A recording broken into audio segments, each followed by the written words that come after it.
자, 그러면 148페이지에 양보의미의 명령 구문에 관해서 정리해보죠. 자, 가정의미의 명령 구문은 두 가지 꼴, 긍정문과 부정문의 경우로서 정리를 했죠. 자, 이제 두 번째, 양보의미의 명령 구문.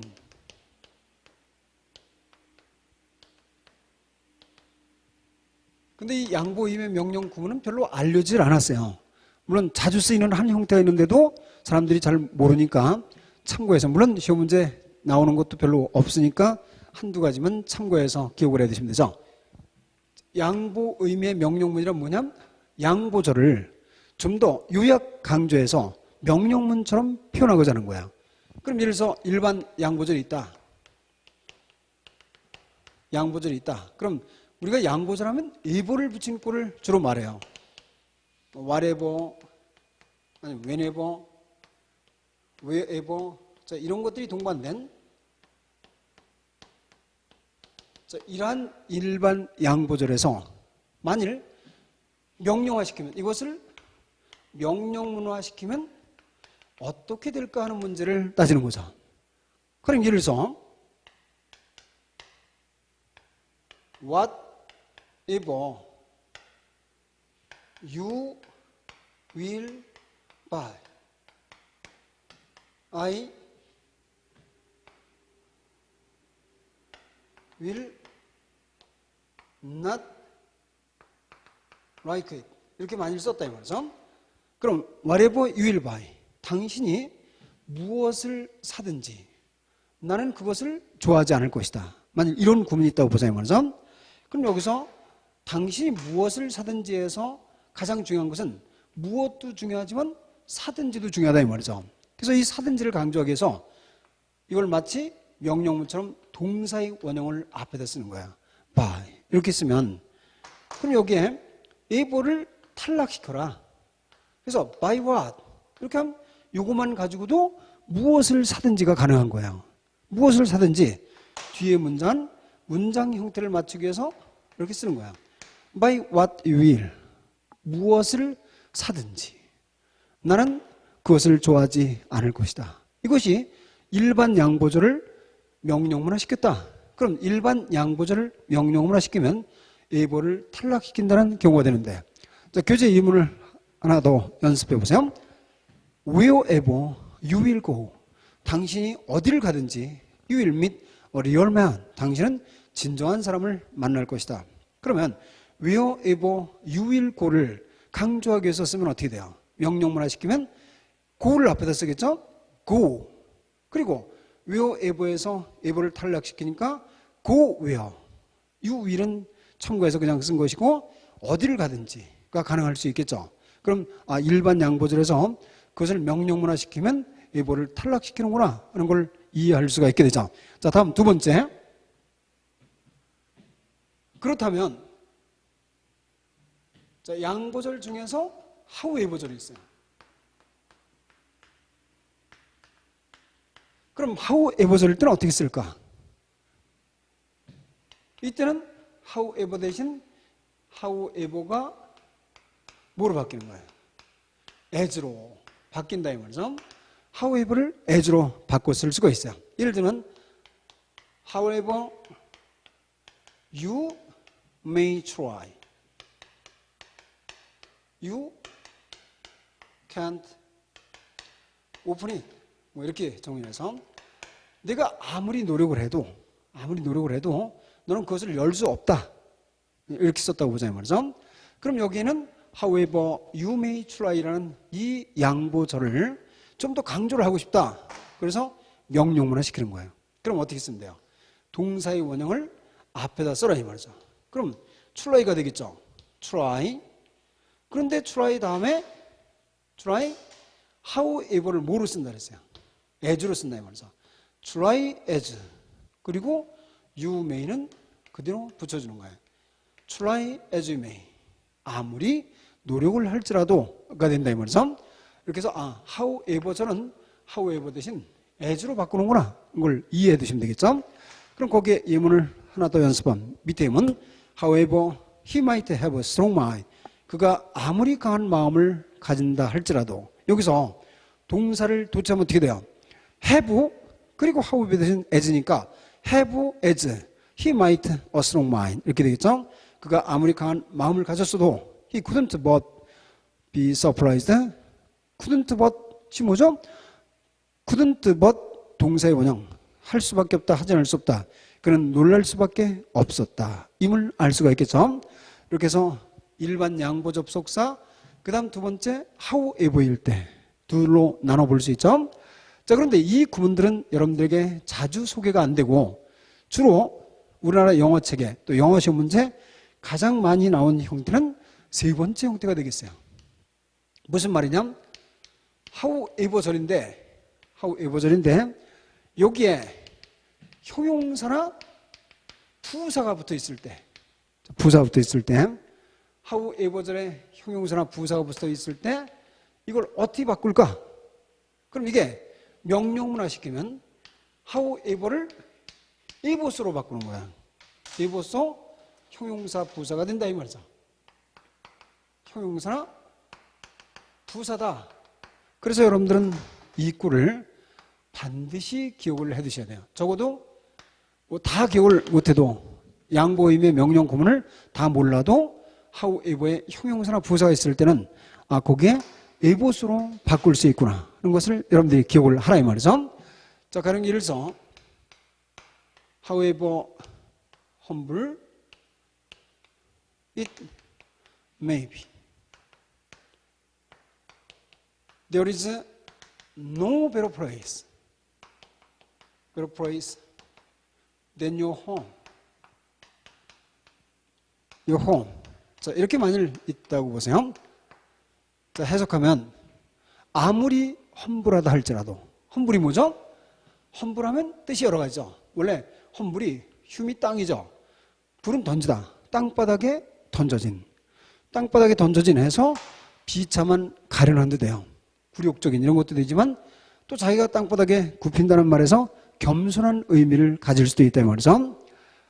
그럼 여기 뭐냐면 아무리 비참하다 할지라도 아무리 누추하다 할지라도 당신 집보다 더 좋은 곳은 없다 이런 뜻이죠. 자, 이때 however humble it may be를 좀 더 우린 강조하기 위해서 명령문화 시켜보자 이 말이죠. 그럼 명령문화 시키면 however절에 형용사나 부사가 있으면 뭐로 바뀐다 그랬어요? evers로 바뀐다. 그럼 어떻게 바꿀까? 자, 여기에 동사의 원형이 뭐죠? 명령문이니까 동사의 원형을 앞에다 써야 되겠죠. be it 그리고 여기에 바로 everso humble을 쓰는 거예요. be it everso humble 이렇게 쓰면 아무리 누추하다 할지라도 같은 말이 된다 이 말이죠. There is no better place than your home. 당신 집보다 더 좋은 장소는 없다. 이렇게 되겠죠. 자, 이 예문 하나 더 연습해 보세요. 거기에 however strong he may be. 그가 아무리 강하다 할지라도 he can't overcome the obstacle. 그는 그 장애물을 극복할 수는 없다. 이렇게 되죠. 그럼 여기에 however strong하고 however절에 형용사나 부사가 있으니까 이걸 만일 명령문화 시키면 어떻게 돼요? be he ever so strong 이 된다 이 말이죠. 자, 이 구조는 반드시 기억을 해 두셔야 돼요.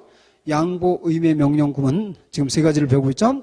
일반 양보 접속사는 ever를 탈락시키고 however는 as로 바꾸는데 특히 however절에 형용사나 부사가 동반되면 이때는 ever so로 바뀌더라는 걸 알 수 있죠. 네 번째 with절도 양보절이죠. 즉 무엇이든지 아니든지 하니까 양보적 의미가 가능하겠죠. 그럴 때 이 with절의 경우는 with를 생략해서 쓰게 돼요. 참고로 보시죠. whether it is true or not. 그게 사실이든 아니든. 그럼 이때 명령문을 시키면 어떻게 되죠? 동사가 비동사니까 be with는 안 쓴다 이 말이죠. be true or not. or not이 있으니까 사실이든 아니든 I will not trust you. 나는 너를 신뢰하지 않는다. 또 whether he's honest or not. 그가 정직하든 아니든 할 때 동사를 도치하면 즉 명령문화 시키면 be he honest or not. 그가 정직하든 아니든 I don't like such a type of man. 나는 그런 유형의 사람을 좋아하지 않는다. 이렇게 해서 명령문의 기본 작성도 중요하고 주의할 명령에서 가정 의미의 명령 구문 두 가지와 그리고 양보 의미의 명령 구문 그 중에서 특히 however에 형용사나 부사가 있을 때 이것을 일반적으로 명령문화시키면 에이보스가 된다. 그건 꼭 기억을 해두시면 되겠어요. 이렇게 해서 여러분들이 주관적 표현법 중에서 명령법에 관한 내용이 정리가 됐어요. 자, 그러면 이제 가장 중요한 주관적 표현법 중에서 가장 중요한, 어쩌면 우리가 문장 표현법을 배우는데 가장 핵심이 되는 내용 뭐죠? 가정법에 관해서 정리를 해보자. 그래서 자, 가정법은 작년에도 그랬고 그 전해도 그랬고 그 전에도 그렇고 거의 모든 공무원 시험 문제나 거의 모든 한국에서 보는 대부분 영어 시험 문제, 영문법 시험 문제는 거의 매년 나온다. 이렇게 생각해 두시면 되겠어요. 가정법은 그만큼 중요하다는 사실이죠. 그래서 적어도 이 가정법에 관해서는 반드시 기억을 해야 되는데,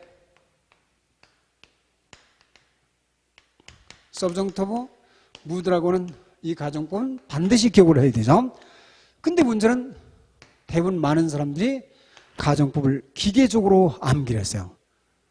가정법 공식, 거의 여러분들이 우리나라 영문법은 공식을 암기시키잖아요. 근데 그 공식이라는 것이 언어에 특히 공식이 어딨냐 이 말이죠. 기본 틀은 존재해요. 그렇지만 공식이 있는 게 아니다. 그래서 그걸 이해하지 못하면 공식을 아무리 많이 알고 있어도 적용할 수가 없다는 사실이죠. 그래서 여러분들이 이것을 알아도 틀리는 경우가 많다. 왜냐하면 영어라는 것이 예문만 달라도 완전히 다른 내용이 돼서 여러분들이 그걸 헷갈리기 때문에 이제 알 수가 있게 되죠. 어쨌든 그래서 공식으로 기억하지 말고 가정법의 개념을 처음부터 정확히 기억을 해 두시면 되겠어요. 자, 가정법은 영문법 중에서 시험 문제에서 가장 많이 나온다. 근데 왜 많이 나온다 그랬어요? 왜 많이 나오냐? 가정법은 실제 가정법이 뭐예요? 사실이 아닌 거예요. 사실이 아닌 것을 사실처럼 이야기하는 거니까 거짓말이죠. 그리고 가정법을 많이 출제하는 이유는 거짓말을 능숙히 잘하게 하기 위해서는 아니라 그랬죠. 그러면 가정법을 왜 출제하냐? 이것은 전번에 동사의 시제편에서 강조를 했잖아요. 뭐라고 강조했죠? 동사의 꼴과 시간 부사가 일반적으로 똑같은 게 시제예요. 그죠? 동사의 꼴과 시간 부사를 비교해서 똑같이 써야 시제가 되는데, 가정법은 동사의 꼴과 시간 부사를 틀리게 써야 가정법이 된다. 아시겠죠? 이게 가정법의 핵심이다 이 말이죠. 가정법이란 시험 문제에 자주 나오는 이유는 시간 부사와 동사의 꼴을 틀리게 쓰기 때문이다. 이렇게 기억을 해 두시면 되겠어요. 그렇지만 이제 그것만 가지고 부족하니까 가정법에 관한 문제를 좀 더 자세히 생각을 해보자. 자, 그럼 어쨌든 가정법은 사실과 반대되는 이야기, 또 사실이 아닌 이야기를 우리가 정의하는 것, 가정해 보는 것을 말한다 그랬어요. 자, 그러면 가정법에 먼저 시제를 먼저 기억하지 말고 가정법의 정의 두 가지를 생각해 보실 필요가 있다 이 말이죠. 가정법의 정의를 알아야 되는데, 첫째 가정법은 여러분들이 가정법 하면 머릿속에 그려지는 모습이 뭐냐 하면, 가정법이란 if란 접속사가 있고 이렇게 생긴 게 가정법이다 이렇게 생각할 수가 있잖아요. 왜냐하면 가정법은 거의 if란 접속사를 생각하기 쉬운데, 물론 if란 접속사가 나오는 것이 표준 문장이지만, 그러나 가정법은 접속사가 중요한 게 아니에요. 접속사 이게 중요한 게 아니고, 가정법은 여러분들이 지금 동사편에서 배우고 있잖아요. 동사가 중요한 거다. 아시겠죠? 가정법의 가장 중요한 꼴은 동사다. 이걸 꼭 기억을 해 두셔야 돼요. 그래서 가정법은 if절이 있든 없든 if의 유무에 관계없이, 그러니까 if절이 있든 없든 이건 생각하지 말라 이 말이죠. 그럼 가정법이다 하고 판정하려면 주전에 조동사의 과거형이 있으면, 갑자기 조동사의 과거형이 느닷없이 나왔어요. 그럼 거기는 가정 의미가 있다라고 판정을 하는 거예요. 가정법은 이프절의 유무에 관계없이, 이프절이 있으면 물론 더 좋지만 없어도 가정법이다 아니다 하는 것은 주절에 조동사의 과거형이 있어야 한다 이 말이죠. 이 있어야, 있으면보다 있어야 가정법이 되는 거다. 이렇게 생각하면 돼요. 자, 전번에 우리가 수동태 할 때 뭐 서울대 입시 문제를 한번 여러분들에게 아주 오래된 이야기지만 이제 일시를 했죠. 이것은 서울대 문제가 그 당시만 해도 그렇게 오래됐어도 굉장히 그 발전된 문법을 이제 출제했다 이렇게 되는데, 또 하나 여러분들이 보여드릴 게 있어요. 자, 이런 문제가 출제된 적이 있어요. 그리고 나중에 이게 공무원 문제 났죠. 코리안 would not do so를 써놓고, 자, 이것을 해석하시오. 주관식으로요. 자, 이 문제도 나온 적이 있다는 말이죠. 코리안 would not do so. 자, 해석하라는 거죠. 근데 그 당시에 가정법의 정의를 정확히 나온 또 가르친 사람이 거의 없었기 때문에 대부분 많은 학생들이 답을 어떤 한국인이 would not이 거부라고 생각한 거죠. 그렇게 하지 않으려 했다. 자, 이렇게 번역을 한 학생들이 대부분 많더라고요 말이죠. 물론 이것은 개념을 이해하지 못한 거죠. 따라서 이 답은 틀린 답이 된다. 걸 알 수 있죠. 그러면 코리안 would not do를 제시했을 때 여러분들은 뭘 대답했어야 되냐 하면, 자, 어떤 구문에 어떤 문장이 있는데 문장에 갑자기 조동사의 과거형이 등장이 돼 있으면요, 과거형이 등장이 돼 있으면 시제도 안 나는데 조동사의 과거 있으면 그 속에 가정 의미가 있구나, 이렇게 의심을 할 수 있어야 돼요. 가정 의미가 있다. 그래서 여러분들이 코리안 would not do so. 그럼 would not do so가 뭐예요? 그렇게 하지 않을 것이다 라고 번역을 해보세요. 그러면 가정 의미는 어떻게 돼야 돼요? 코리안이 한국 사람이라면 이렇게 되겠죠. 답이 이거예요. 한국 사람이라면 그렇게 하지 않을 것이다 라고 답해야 정상적인 답이 된다. 자, 굉장히 오래전, 한 20, 30년도 넘은 전에 이런 문제가 벌써 출제되다는 것은 여러분들이 굉장히 발전된 내용이다. 그런데 사람들이 아무도 캐치 못하고 역시 그 후에도 문법을 기계처럼 공식처럼 막 암기하는 경향이 있더라 이 말이죠. 저렇게 해서 가정법의 가장 중요한 것은, 가정법은 이 부절이 있든 없든 관계없이 반드시 조동사의 과거형이 있어야 된다. 자, 이 예문을 보세요. 149페이지의 두 번째 예문. I would be glad to see you. 그러면 여기에 would be 조동사의 과거가 나왔으니까 나는 기쁠 텐데가 된 거예요. 그럼 to see가 뭐야? 당신을 본다면 이라는 가정 의미를 두겠죠. 또 마찬가지로 a man of science would not do such a fool thing. 여기도 갑자기 would not do 하고 조동사의 과거 나왔으니까 would not do such a foolish thing. 그렇게 어리석은 일은 하지 않을 텐데. 그럼 a man of sense의 번역은 뭐야? 분별력 있는 사람이라면, 이렇게 번역하라 이 말이죠. 그래서 가정법의 가장 중요한 개념은 이 부절의 동반이 아니라 동사꼴이 반드시 조동사의 과거, 그러니까 주절에 조동사의 과거형이 있어야 된다. 이런 걸 여러분들이 알 수가 있죠. 그 다음 두 번째 문제는,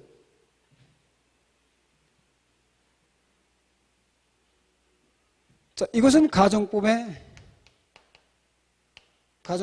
필요 충분 조건이라고 볼 수 있어요. 필요 충분 조건. 쉽게 말하면 가정법이 되려면 반드시 이런 사항이 돼야 된다. 그럼 어떤 사항이 될까? 가정법이 되려면 그 문장의 동사의 꼴과 뭐가 달라야 된다고 했어요? 시간 부사가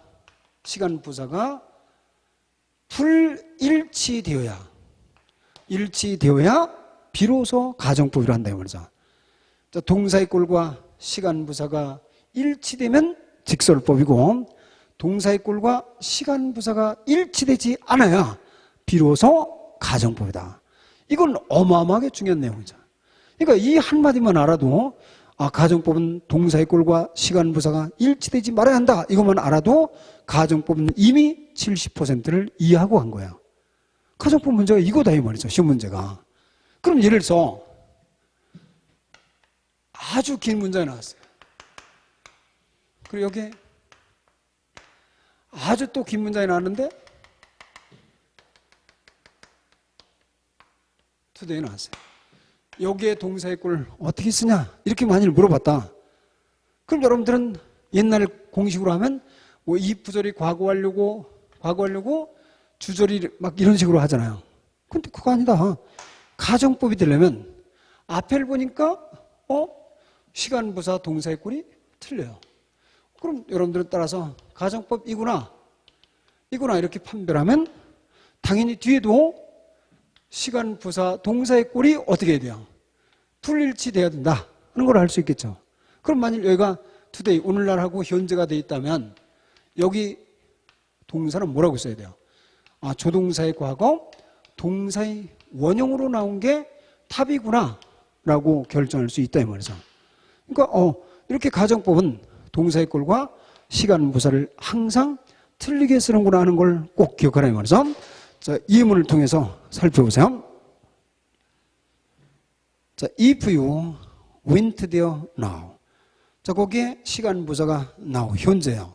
근데 동사 went가 과거로 돼 있으니까 시간 부사 동사의 꼴이 틀리니까 이건 가정법이죠. 만일 내가 지금 거기에 간다면 you could meet her. 너는 그녀를 만날 수 있을 텐데. 이것은 지금 거기에 가지 않으므로 만날 수 없다는 뜻을 말하겠죠. 자, 가정이 됐어요. 또 if you had gone there yesterday. 거기도 시간 부사가 yesterday로 돼 있어요. 어제. 근데 동사의 꼴은 과거 완료로 돼 있으니까 시간 부사의 동사의 꼴이 틀렸죠. 그럼 따라서 가정법이에요. 만일 어제 거기에 당신이 갔었더라면 당신은 그것을 보았을 텐데 물론 내용은 가지 않아서 못 봤다는 뜻이 되겠죠. 근데 거기 노트 부분도 함께 기억을 해야죠. 자, if 부절이 있는 구문이라도 그럼 if 부절이 있는데 동사의 꼴과 시간 부사가 만일 일치가 된다. if가 있는데 이렇게 되면 이게 가정법이 아니고 직설법이다 하는 걸 꼭 기억해 두셔야 돼요. 자, 이런 시험 문제가 행시험 문제 난 적 있죠?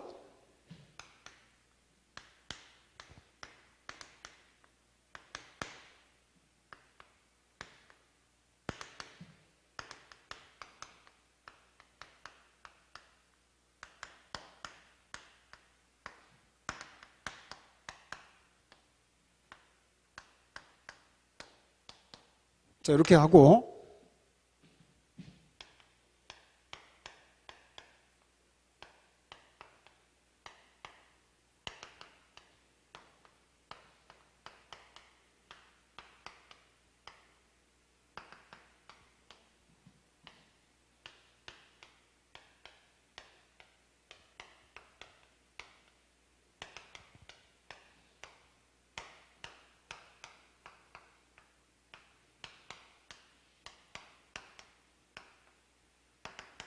자, 이거는 실제 기출문제예요. 행시 문제 나쓰는데 자, 그럼 이 문제를 풀어라. 그럼 대부분 많은 사람들이 한국에서 영어를 배우면 이 문제를 이렇게 풀어요. if절 if절이 있으니까 여기서 벌써 가정법이네 이렇게 생각을 해요. 가정법이네. 따라서 동사가 과거니까 가정법 과거네 이렇게 판정을 했죠. 가정법 과거니까 따라서 주절도 가정법 과거니까 조동사의 과거, 동사의 원형이 답이겠다. 이렇게 해서 답을 1번을 했어요. 1번 했다. 그럼 맞아요, 틀려요? 틀렸다. 이건 가정법을 모르는 사실이다. 무슨 말이냐? 자, 지금 이 사람이 잘못 본 건 뭐냐 하면 자, 거기에 If he didn't promise it yesterday에서 yesterday가 시간 부사예요. 시간 부사가 과거로 돼 있어요. 근데 동사의 꼴도 과거로 돼 있어요. 따라서 시간 부사 동사의 꼴이 일치되고 있으므로 따라서 이건 가정법이에요? 직설법이에요? 이거는 실제 일이에요. 직설법이다. 그죠? 시간부사 동사의 꼴이 일치되니까 직설법이죠. 그렇다면 뒤에도 앞이 이프절이 직설법이면 여기도 뭐로 써야 돼요? 일치되도록 써야 되죠. 되도록 써야 된다. 그러면 투말로가 있으니까 위를 써야 되겠죠. 따라서 답은 2번이 되는 걸 알 수 있다 이 말이죠. 이렇게 논리에 의해서 답을 낼 수 있어야 돼요. 해석하면 그가 만일 어제 그것을 약속하지 않았다면 내일도 역시 약속하지 않을 것이다 라는 개념이 돼서 이거는 사실문이라는 것을 알 수가 있게 되죠. 그래서 거기에 노트 부분에 자, 이 부절이 있는 구문이라도 동사의 꼴과 시간 부사가 같으면 일치되면 이건 가정법이 절대 아니다 하는 걸 꼭 기억을 해 두셔야 돼요. 그래서 if you didn't go yesterday, 여기는 if절에 yesterday라는 과거부사 있는데 동사도 과거다. 이거는 직설법이라고 그랬어요. 가정법이 아니다. 그래서 내가 어제 거기에 가지 않았다면 너는 내일도 안 갈 것이다. 꼴이 된다 이 말이죠. 또 if you didn't meet her down, 이때 시간부사 된 과거인데 동사의 꼴도 didn't meet 하고 과거니까 따라서 이것도 직설법이다 이 말이죠. 그가 그녀를 그때 만나지 않았다면 he will not meet her tomorrow, 즉 내일도 역시 만나지 않을 것이다 하는 것을 알 수가 있게 되죠. 자, 이렇게 해서 여러분들은 가정법의 두 가지 정의, 즉 if절이 있든 없든 주절에 반드시 조동사의 과거형이 있어야 가정법이다. 두 번째, 가정법은 동사의 꼴과 시간부사가 반드시 틀려야 된다. 이 사실이 가정법에서 가장 중요한 내용이다. 자, 그것만 알면, 이 가정법의 두 가지 정의만 알면 가정법 시제점은 어렵지 않은 거죠. 자, 사람들이 가장 어려워하는 가정법의 시제 문제예요. 시제. 그럼 가정법의 시제는 간단해서 첫째, 현재 일이 가정은 어떻게 할까? 두 번째, 과거 일이 가정은 어떻게 할까? 세 번째, 미래 일이 가정은 어떻게 할까? 이렇게만 따지면 되는 거예요. 현재 일의 가정은 어떻게 하고, 과거 일의 가정은 어떻게 하고, 미래 일의 가정은 어떻게 할까? 자, 그런데 이것을 어떤 책에는 가정법 현재, 가정법 과거, 가정법 과거 완료, 가정법 미래, 또는 뭐 순수 가정, 이런 식으로 가정법의 어떤 공식화를 시키다 보니까 용어가 굉장히 많은데 이 용어를 공부할 필요가 전혀 없는 거예요. 이건 잘못됐다 이 말이죠. 이렇게 하는 게 아니라 가정법 시제를 알기 위해서는, 그럼 먼저 현재 있는 일을 가정하고 싶어요. 내가 지금 바쁜데 만일 내가 지금 바쁘지 않다면, 또 내가 지금 돈이 없는데 만일 내가 돈이 있다면, 이게 현재 일을 가정하는 거잖아요. 그럼 현재 일을 가정하고 싶으면, 그럼 만일 이렇게 썼다. 동사는 이렇게 되겠죠. 이 부절 주절이 기본 꼴이니까 이렇게 쓸 때, 그럼 여기에 동사를 자, 현재 일을 가정법으로 쓰고 싶으면 현재형으로 써야 돼요? 아니면 과거형으로 써야 돼요? 가정법으로 쓰고 싶으면 틀리게 써야 된다 그랬으니까 현재 일을 가정법으로 쓰려면 과거로 쓰는 거예요. 그죠? 물론 주절도 과거로 쓰겠죠. 근데 주절은 그냥 과거가 아니라 꼭 조동사를 붙여야 돼요. 그리고 동사 원형 이렇게 써야 되겠죠. 그래야 이건 현재 일을 가정하는 것이다. 그런 것을 알 수 있죠. 자, 현재 일을 가정법으로 쓰면 동사는 과거로 쓴다. 그래야 틀리게 써야 가정이니까. 그래서 요걸 보고 이게 가정법 과거형이다 이렇게 말하는 사람이 있는데 이건 별로 중요한 게 아니다 이 말이죠. 현재 일을 가정하면 동사는 현재가 되는 게 아니고 과거로 쓴다. 이것만 알면 되는 거죠. 그럼 이번엔 과거 일을 가정하면, 즉 과거 일을 가정법으로 쓰고 싶어요. 그럼 동사를 과거로 써야 될까? 아니면 과거 완료형으로 써야 될까? 과거 일을 가정법으로 쓰고 싶으면 틀리게 써야 되니까 과거로 쓰는 게 아니고 과거 완료로 쓴다 이 말이죠. 마찬가지로 주절도 과거 완료로 쓰겠죠. 근데 주절은 과거 완료가 had pp인데 had pp로 써야 될까? 조동사의 과거 have pp로 써야 될까? 그럼 당연히 주절은 조동사의 과거를 꼭 붙여야 되니까 조동사의 과거 have pp다 이렇게 되는 거예요. 아시겠죠? 주절은 꼭 조동사의 과거를 붙여야 된다 이 말이죠. 이건 우리말에서도 그래요. 내가 시간이 있다면 거기에 갔다 이렇게 말해요? 아니에요. 거기에 갈 텐데 할 텐데 이렇게 하니까 조동사의 과거를 꼭 붙여서 이야기를 한다 이 말이죠. 그러면 이걸 보고 이프절이 과거 완료고 주절이 조동사의 과거 have pp면 이걸 가정법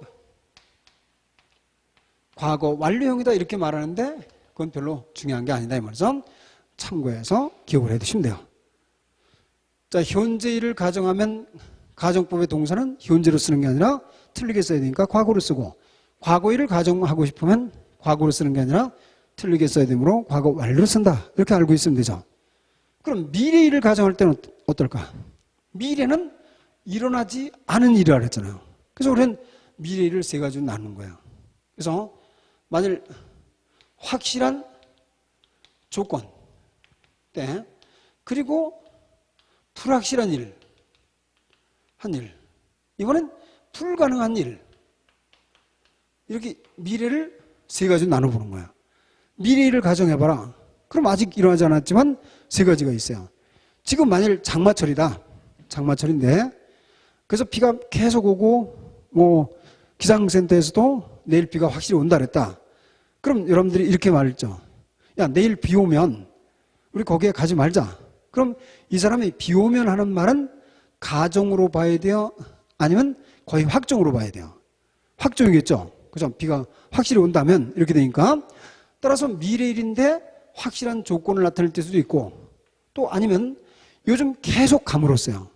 비가 제발 와줬으면 하는데 비는 안 오고 있어요. 그럴 때 내일 혹시라도 비가 온다면 이렇게 말할 수 있죠. 이건 또 가정법이 된다 이 말이죠. 이건 전혀 다른 말이죠. 그리고 또 전혀 아닌 것도 있어요. 해가 늘 동쪽에서 떴죠. 근데 이거를 우리가 확 뒤집기 위해서 해가 서쪽에서 뜰지라도 이렇게 말하는 사람이 있다 이 말이죠. 이런 건 전혀 있을 수 없는 일의 가정이다. 그래서 미래는 세 가지예요. 그래서 확실한 조건의 가정, 불확실한 일의 가정, 불가능한 일의 가정 이렇게 나눠준다는 걸 알 수가 있게 되죠. 어쨌든 가정법의 시제는 가정법 현재 과거 이렇게 하지 말고 현재 일을 가정하면 현재로 쓰는 게 아니라 과거로 쓰고 과거 일을 가정하면 과거 완료로 쓰고 미래 일을 가정하면 세 가지 나눠서 확실한 조건이냐 불확실한 일이냐 불가능한 일이냐를 나눠서 보라. 그럼 어떻게 쓸까? 이건 이제 교재를 같이 보시면서 정리하면 돼요. 자, 그럼 149페이지 밑에 자, 현재 일을 가정하면 가정법은 과거꼴이 되더라. 그죠? 그래서 if절 현재로 동사를 현재로 쓰는 게 아니라 과거로 쓰죠. 근데 이때 비동사의 과거는 was, were가 있지만 가정법에서는 were만 쓴다.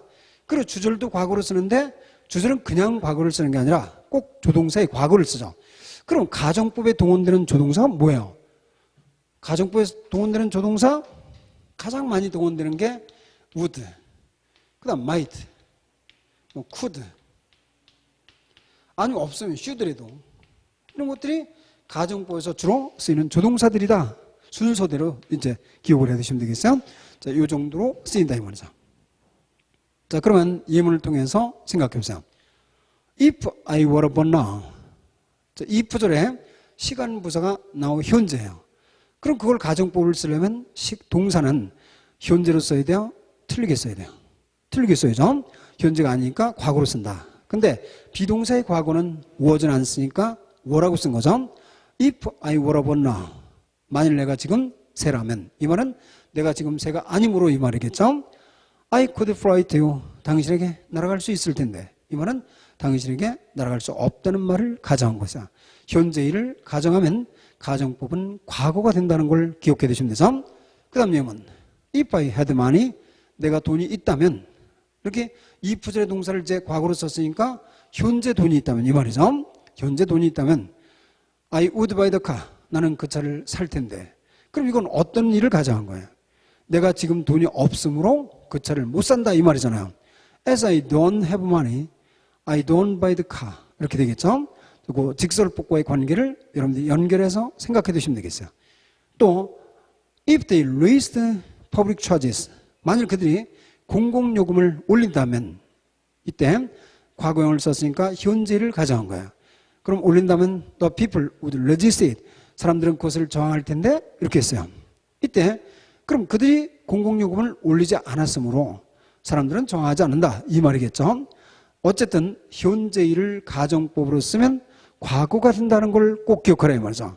그리고 주절의 과거는 그냥 과거가 아니라 반드시 조동사의 과거를 쓴 다음에 동사의 원형 이것을 붙이는 사실을 기억해 두시면 되겠어요. 그럼 현재일의 가정이 되죠. 근데 150페이지의 예문을 보세요.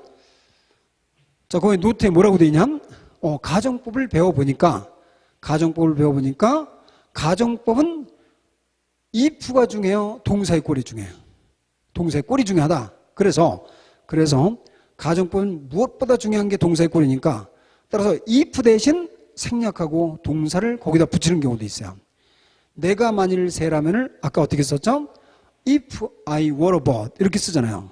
근데 if I 하면 if가 가정법일 수도 있고 직설법일 수도 있으니까 그렇게 안 쓰고 were I a bird 하고 요약해서 쓸 수 있다 이 말이죠. were I a bird 하면 내가 만일 새라면, were I 하면 가정법인지 금방 알 수 있잖아요. was I가 아니니까 이건 가정법이구나. 내가 새라면 하고 쓴 거죠. I could fly too. 또 마찬가지로 had you gone there, had you gone there 했으니까 이거는 if you had gone there를 요약해서 쓴 거죠. 동사를 도체해서 당신이 거기에 갔었더라면 당신은 그녀를 만났을 텐데. 그럼 이번엔 should it rain tomorrow? should it rain tomorrow? 동사가 나왔는데도 물음표가 없어요. 그럼 이건 if절에서 이 동사를 도체하는 것이다 이렇게 생각해야 돼요. If it should rain tomorrow. if절에 should를 쓴 것은 미래일인데 특히 불확실한 미래예요. 내일 비가 혹시라도 온다면 우리는 그 모임을 연기할 것이다 이렇게 정리해야 되죠. 자, 어쨌든 현재 일을 가정하면 가정법은 과거다. 이거 꼭 기억을 해두세요. 자, 이번엔 과거 일을 가정하면 가정법은 동사구는 과거로 쓰면 안 되겠죠. 틀리게 써야 되니까 과거 일을 가정하면 동사구는 반드시 과거 완료죠. if절 과거 완료. 과거 완료는 had pp라고 이야기할 수 있죠. 그럼 주절은 had pp가 아니겠죠. 왜냐하면 주절은 반드시 조동사의 과거를 붙여야 되니까 if절이 had pp면 주절은 조동사의 과거 have pp다. 이렇게 꼭 꼴을 기억해 두셔야 돼요. 자, 그런 예를 들어서 if I had time. 어떤 사람은 had가 두 번 나왔으니까 if I had time 이런 게 어딨냐? 라고 생각하기 쉬운데 if I had의 앞에 had는 had pp의 조동사고 뒤에 had는 동사죠. 본동사. 그래서 내가 시간을 가지고 있다면 이 말이죠. 시간이 있다면 나에게 시간이 있다면 이 말이니까 had가 관계없는 표현이에요. 앞에 had는 조동사고 had pp 할 때 had고 뒤에 had는 우연히 본동사가 have일 뿐이다 이 말이죠. 그래서 내가 만일 시간이 있었더라면 그럼 주절은 역시 조동사의 과거 have pp를 써서 I would have gone with you. 나는 당신과 갔을 텐데. 이 말은 뭘 가정한 거야? 내가 시간이 없었으므로. 언제? 과거에. 그래서 as I didn't have time. 나는 당신과 못 갔다. I didn't go with you. 이렇게 되겠죠. 그 다음 if you had not done so. 내가 그렇게 하지 않았더라면 이것은 과거 완료로 썼으니까 주절은 당연히 조동사의 과거 have pp가 되겠죠. 그래서 I would have pardoned you. 나는 너를 용서했을 텐데. 이 말은 뭘 가정한 거예요? 네가 그렇게 했으므로 나는 너를 용서하지 못했다 이 말이겠죠. As you did so. 네가 그렇게 했으므로 I didn't pardon you. 나는 너를 용서하지 못했다. 임을 볼 수가 있죠. 그래서 현재를 가정하면 동사의 고는 과거가 되고 과거 일을 가정하면 과거 완료다. 이 가정법 이 두 가지가 가장 중요해요. 근데 그보다 더 중요한 게 있다. 노트, 별 표시 한 두세 개 해놓고 정리를 해보세요. 자, 뭐냐 하면 자, 그럼 과거 일을 가정하면 과거 완료가 되니까 이 부절은 분명히 had pp가 될 거 아니에요. 그리고 주절은 조동사의 과거 have pp다 이렇게 되죠. 그럼 결국 이런 말이죠. 이 부절의 동사가 had pp라면 주절의 동사는 당연히 뭐예요? 조동사의 과거 have pp가 돼야 되는데 조동사의 과거 have pp를 쓰면 틀릴 때가 발생된다. 틀린다. 그리고 조동사의 과거 동사 원형일 때가 있다 이 말이죠. 조동사의 과거 동사 원형은 뭐죠? 과거형. 그죠? 이 부절은 과거 완료고 주절이 과거가 되는 것은 뭘까? 이것은 두 구문에 뭐가 있을 때요? 시간차가 있을 때 그렇더라. 있을 때 우리도 이런 후에 안 해본 사람 없어요. 내가 만일 학창시절에 조금 더 열심히 공부했었더라면 그럼 여기는 학창시절의 일을 가정했으니까 지금보단 한두 살 더 젊었을 때니까 과거 일이잖아요. 그럼 학창시절이니까 과거를 가정했으니까 과거 하려고 지금 합격할 텐데 아니면 지금 더 나을 텐데 하는 것은 현재 일을 가정했으니까 과거로 가정법을 쓸 것이고 이렇게 될 거 아니에요. 그렇죠? 그래서 우리는 이 부절과 주절 사이에 시간차가 있으면 반드시 동사의 꼴이 달라진다. 이 부절이 had pp라도 주절은 조동사의 과거 have pp가 아니라 조동사의 과거 동사의 원형을 쓴다. 그래서 시험 문제 엄청 많이 나오는 거예요. 이 혼합시제가. 그래서 이걸 꼭 기억을 하라 이 말이죠. 자, 그럼 거기에 보시면요. 이 부절의 동사가 과거 완료라면 주절은 당연히 조동사의 과거 have pp가 되어야 되지만 두 구문에 시간차가 있으면 주절은 조동사의 과거 동사의 원형이 된다. 이런 걸 알 수 있죠. 그래서 거기에 우리말 예문을 먼저 생각해 보세요. 간밤에 비가 오지 않았더라면 이건 간밤의 일이니까 간밤의 일을 가정했으니까 had pp를 썼겠죠. 길은 지금 질지 않을 텐데 그럼 지금 일을 가정했으니까 가정법은 과거가 돼서 시간차가 나타나요. If it had not rained last night, the road would not be muddy now. 해서 이 부절은 had pp, 주절은 조동사의 과거, 동사의 원형. 또 마찬가지로 우리가 흔히 말하는 If I had studied harder in my school days, 내가 학창시절에 조금만 더 열심히 공부했더라면 I would be better now. 나는 지금 더 나을 텐데 하는 것은 이 부절은 학창시절의 일인 과거 일을, 주절은 지금 일을 썼기 때문에 시간차가 난다. 이런 것을 알 수 있겠죠. 자, 다음 미래일의 과정. 미래일은 아직 이루어진 일이 아니니까 세 가지로 나눈다 그랬죠. 그래서 확실한 조건은 이 부절의 현재를 쓰고 주절의 위를 써요. 이거는 여러분들이 시간 조건 부사절에서도 이 꼴은 배웠죠. 그래서 확실한 조건은 이 부절의 현재를 쓴다. 그리고 주절은 will이다. 불확실한 조건, 이걸 가정법이라 한다 말이죠.